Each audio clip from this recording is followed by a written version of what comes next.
بسم اللہ الرحمن الرحیم۔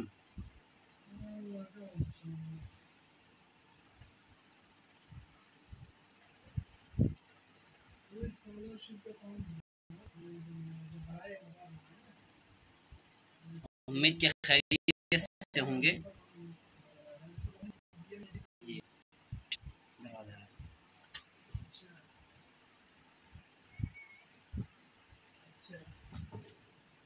آج منصوبات کی ایک اہم کڑی مستثنیٰ کی بحث، جس کی شروعات میں نے پیوستہ کل کی تھی، اور میں نے مستثنیٰ کے بارے میں کچھ تمہیدی باتیں آپ کے سامنے پیش کی تھی۔ میں نے یہ کہا تھا کہ ایک ہے مستثنیٰ منہ اور ایک ہے حرف استثناء اور ایک ہے مستثنیٰ۔ مستثنیٰ منہ کہا جاتا ہے جس ٹیم سے الگ کیا جائے، اور جس کو الگ کیا جائے، جس کو ٹیم سے نکالا جائے، اس کو مستثنیٰ کہا جاتا ہے، اور جس حرف کے ذریعے نکالا جائے اس کو حرف استثناء کہا جاتا ہے۔ اور میں نے ساتھ ساتھ یہ بتا دیا تھا کہ مستثنیٰ کو دو حصوں میں بانٹا جاتا ہے، ایک ہے مستثنیٰ متصل اور ایک ہے مستثنیٰ منقطع۔ اگر مستثنیٰ منہ کے جنس سے ہو اس کو مستثنیٰ متصل کہتے ہیں، اور اگر مستثنیٰ منہ کے جنس سے نہ ہو اس کو مستثنیٰ منقطع کہتے ہیں۔ میں نے ایک مثال دی تھی، اور جس سے سمجھنا آسان ہو جائے گا، کہ ایک درجے میں 10 طلبہ ہیں، ایک درجے میں 10 طلبہ ہیں، 10 میں سے ایک طالب علم کو درجے سے نکال دیا گیا، تو جو 9 طلبہ ہیں انہی کے جنس سے وہ طالب علم ہے جس کو نکالا گیا ہے۔ گویا کہ جس سے نکالا جا رہا ہے وہ بھی انسان، اور جس کو نکالا جا رہا ہے وہ بھی انسان۔ 9 طلبہ یہ ہو گئے مستثنیٰ منہ، اور جس طالب علم کو نکالا جا رہا ہے، الگ کیا جا رہا ہے، یہ ہے مستثنیٰ۔ جس طالب علم کو نکالا گیا وہ، اور جو طلبہ درجے میں بیٹھے ہیں وہ۔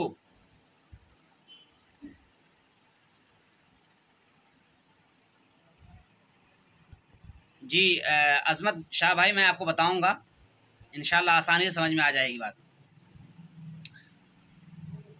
تو جو درجے میں 10 طلبہ میں سے 9 طلبہ جو درجے میں بیٹھے ہیں اس کو مستثنیٰ منہ کہیں گے، اور جس کو میں نے نکالا یا استاذ نے درجے سے نکالا یا الگ کیا اس کو مستثنیٰ کہیں گے۔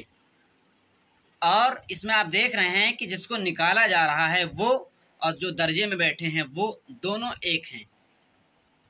وہ بھی مرد ہے، یہ بھی مرد، وہ بھی طالب علم ہے، یہ بھی طالب علم ہے۔ اس کو مستثنیٰ متصل کہا جاتا ہے۔ اگر جس کو نکالا جائے، اگر وہ طلبہ کی جنس سے نہ ہو، وہ انسان کی جنس سے نہ ہو، بلکہ کسی اور جنس سے ہو، تو ظاہر سی بات ہے اس کو مستثنیٰ متصل نہیں کہیں گے، اس کو مستثنیٰ منقطع کہیں گے۔ مستثنیٰ منقطع۔ اعراب کے اعتبار سے مستثنیٰ کا جو اعراب ہے، حقیقی اعراب، وہ ہمیشہ منصوب ہوا کرتا ہے۔ مستثنیٰ ہمیشہ منصوب ہوا کرتا ہے۔ مستثنیٰ منقطع یعنی جو مستثنیٰ منہ کے جنس سے نہ ہو وہ ہمیشہ منصوب ہوگا۔ جہاں تک مستثنیٰ متصل کا تعلق ہے، اس سلسلے میں آپ کو چند باتیں بتاؤں گا کہ مستثنیٰ متصل کبھی منصوب ہوگا اور کبھی مرفوع ہوگا۔ تو سب سے پہلے آپ یوں سمجھیں ایک ہے کلام موجب اور ایک ہے کلام غیر موجب، ایک ہے کلام موجب اور ایک ہے کلام غیر موجب، یعنی ایسا جملہ جس میں حرف نفی یا حرف استفہام ہو اس کو کلام غیر موجب کہا جاتا ہے۔ ایسا جملہ جس میں حرف نفی آئے اس کو کیا کہیں گے؟ کلام غیر موجب، جیسے ما جاء القوم الا زیدن، ما جاء القوم الا زیدن۔ اس میں آپ دیکھ رہے ہیں کہ اس جملے میں ما لایا جا رہا ہے، یہ ہے کلام غیر موجب۔ اگر ہم ما کو ہٹا دیں گے، جیسے جاء القوم الا زیدن، یہ ہے کلام موجب۔ دونوں میں فرق ہے، اعراب کے اعتبار سے دونوں میں فرق ہے۔ جو کلام موجب ہے، جیسے جاءنی القوم الا زیدن، جاءنی القوم الا زیدن، اس جملے میں ما نہیں لایا گیا، میں نے کہا جاءنی القوم الا زیدن، یہ کلام موجب ہے۔ اس جملے میں زید کو ہمیشہ زبر دیا جائے گا کیونکہ کلام موجب ہے۔ جاء القوم الا زیدن، اس جملے میں زید ہمیشہ منصوب ہوگا۔ لیکن اگر کلام غیر موجب ہو، ما جاء القوم الا زیدن، یہ کلام غیر موجب ہے۔ ایسا جملہ جس میں حرف نفی ہو، کلام غیر موجب، ما جاء القوم الا زیدن، ما جاء القوم الا زیدن، یہ کلام غیر موجب ہے۔ کلام غیر موجب سے متعلق آپ سمجھنا اس چیز کو، بہت اہم چیز ہے۔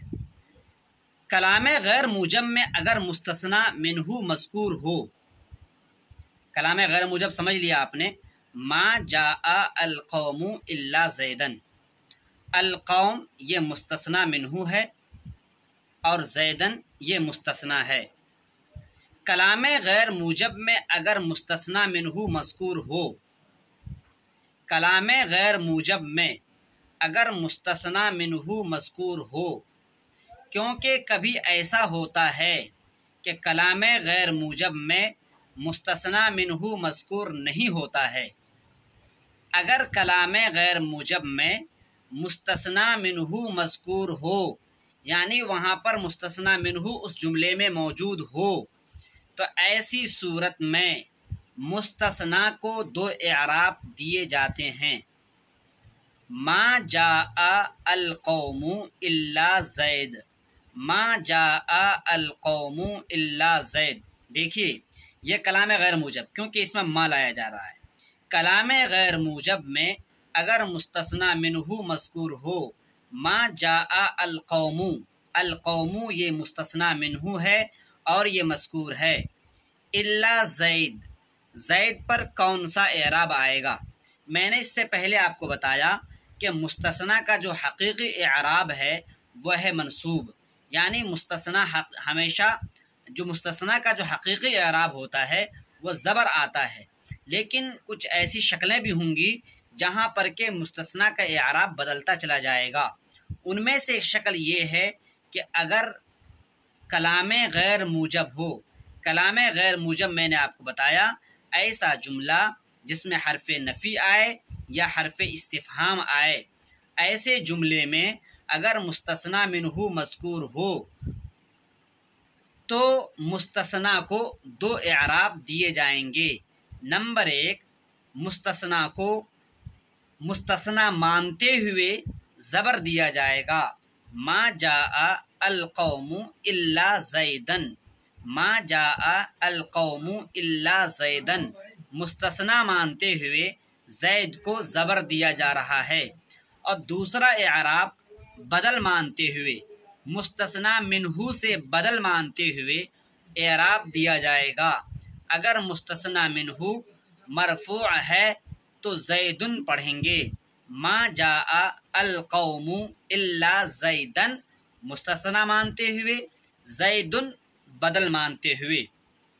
تو آپ کے لیے جائز ہے کہ ما جاء القوم الا زیدن الا زیدن دونوں پڑھ سکتے ہیں۔ زیدن پڑھیں گے، یاد رہے یہ دو اعراب جو دیے جا رہے ہیں یہ اس وقت کی بات ہے جبکہ کلام غیر موجب ہو اور نمبر 2 مستثنا منہ مذکور ہو۔ یہ ذہن میں رکھنے کی ضرورت ہے، کلام غیر موجب ہو نمبر 1، نمبر 2 مستثنا منہ مذکور ہو۔ ایسی صورت میں مستثنا کو 2 اعراب دیے جائیں گے۔ نمبر 1 اعراب مستثنا مانتے ہوئے اس کو زبر دیا جائے گا، مثال دی میں نے، ما جاء القوم الا زیدن، زیدن پڑھ رہے ہیں کیا مانتے ہوئے؟ مستثنا مانتے ہوئے، اور زیدن بھی پڑھ سکتے ہیں مستثنا منہ سے بدل مانتے ہوئے۔ اس مثال میں آپ دیکھ رہے ہیں ما جاء القوم الا زیدن، القوم یہ مبدل منہ مانیں گے، اس پر پیش آ رہا ہے تو زیدن پر بھی آپ پیش دے سکتے ہو، تو مثال یوں پڑھ سکتے ہیں ما جاء القوم الا زیدن بھی پڑھ سکتے ہیں۔ اگر مثال کے طور پر اگر جملے میں آوے ما رأیت القوم، ما رأیت القوم الا زیدن بھی پڑھ سکتے ہیں مستثنا مانتے ہوئے، الا زیدن بھی پڑھ سکتے ہیں بدل مانتے ہوئے۔ دیکھ رہے ہیں ما رأیت، اس مثال میں دیکھ رہے ہیں آپ ما رأیت القوم، القوم پر نصب ہے، جب آپ بدل مانیں گے تو بھی مستثنا پر نصب آئے گا، بدل نہیں بھی مانیں گے مستثنا مانتے ہوئے بھی زید کو زبر دیا جائے گا۔ ما رأیت القوم الا زیدن، ما رأیت القوم الا زیدن، جو دوسری مرتبہ جو میں نے زید کا بدل مان رہے ہیں تب بھی زید، کیونکہ مستثنا منہ پر زبر آ رہا ہے۔ ما مررت بالقومی، ما مررت بالقومی الا، بتائیں آپ، زیدن، زیدن کیوں پڑھ رہے ہیں؟ مستثنا مانتے ہوئے، اور دوسرا اعراب کیا دیں گے؟ زیدن، کیوں زیدن؟ کیونکہ مستثنا منہ اس مثال میں مکسور ہے، مجرور ہے۔ ما مررت بالقومی، ما مررت بالقومی، القوم یہ مستثنا منہ ہے، اس کے نیچے زیر ہے، لہذا جب اس سے بدل مانیں گے تو الا زید پر بھی زیر دے سکتے ہیں۔ ما مررت الا، ما مررت بالقومی الا زیدن بھی آپ کے لیے پڑھنا جائز ہے۔ تو یہ کلام غیر موجب جبکہ مستثنا منہ مذکور ہو تو یہ 2 اعراب آپ دے سکتے ہیں۔ کبھی ایسا ہوتا ہے کہ کلام غیر موجب ہو، یعنی حرف نفی ہو یا حرف استفہام ہو، لیکن مستثنا منہ مذکور نہ ہو، تو مستثنا پر کون سا اعراب آئے گا؟ ما جاء القوم کو اب آپ حذف کر دیں، ما جاء الا، ما جاء الا، آپ دیکھ رہے ہیں کہ مستثنا منہ مذکور نہیں ہے، ما جاء الا، اب زید پر کون سا اعراب آئے گا سمجھنے کی ضرورت ہے، زید پر کون سا اعراب آئے گا؟ ما جاء الا، اس کا آسان سا جواب یہ ہے کہ زید پر وہی اعراب آئے گا جو اعراب آتا اس پر، کس پر؟ اگر مستثنا منہ مذکور ہوتا تو اس کو جو اعراب آتا اب وہ اعراب زید کو دے دیا جائے گا۔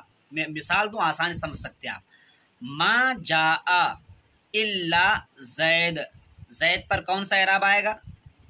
ما جاء الا زید، سوال یہ پیدا ہوتا ہے کہ زید پر کون سا اعراب آئے گا؟ جواب، ما جاء، اگر یہاں پر القوم مذکور ہوتا، لفظ القوم یہاں پر اگر مذکور ہوتا تو ظاہر سی بات ہے القوم جاء کا فاعل ہوتا، القوم جاء کا فاعل ہوتا، اب القوم کو آپ نے حذف کر دیا ہے، لہذا جو فاعل کا جو اعراب پیش ہے وہ پیش اب دے دیا جائے گا زید کو، پڑھا جائے گا ما جاء الا زیدن، ما جاء الا زیدن، ما جاء الا زیدن۔ اب آپ کسی بھی صورت میں زید کو زبر نہیں دے سکتے ہیں، یہ کون سی صورت ہے؟ جبکہ کلام غیر موجب ہو۔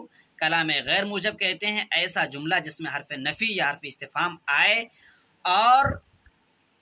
اور ایسا جملہ جس میں کہ مستثنی منہ مذکور نہ ہو۔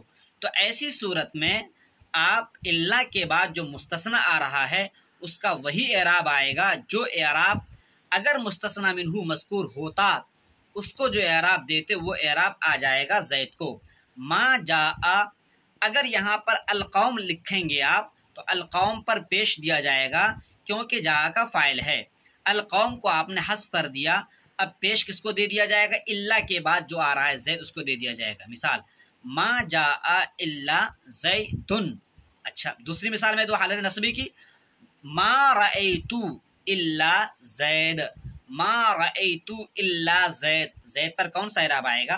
آپ خود سوچ سکتے ہیں کہ ما رأیت کے بعد اگر القوم لکھا ہوتا، ما رأیت کے بعد القوم لکھا ہوتا، ما رأیت القوم، تو رأیت کا مفعول ہوتا، مفعول ہونے کی وجہ سے القوم پر زبر آتا۔ اب القوم کو آپ نے حذف کر دیا ہے، اب وہ زبر دے دیا جائے گا الا کے بعد جو مستثنی مذکور ہے اس کو دے دیا جائے گا۔